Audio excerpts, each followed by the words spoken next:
Hello everyone! I'm gonna try the Dubai Chewy Cookie from Breakfast Republic last time sa Green Day. Now I'm gonna try Breakfast Republic naman. Let's compare. Okay.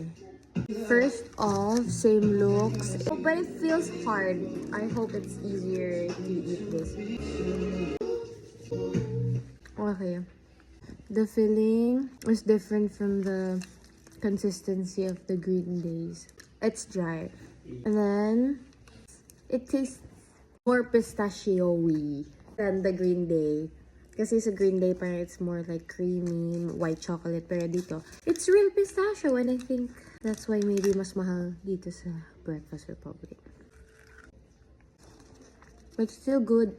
It's better for me yung taste niya. Mas masarap to. It's good, guys. Oh my God. Bye.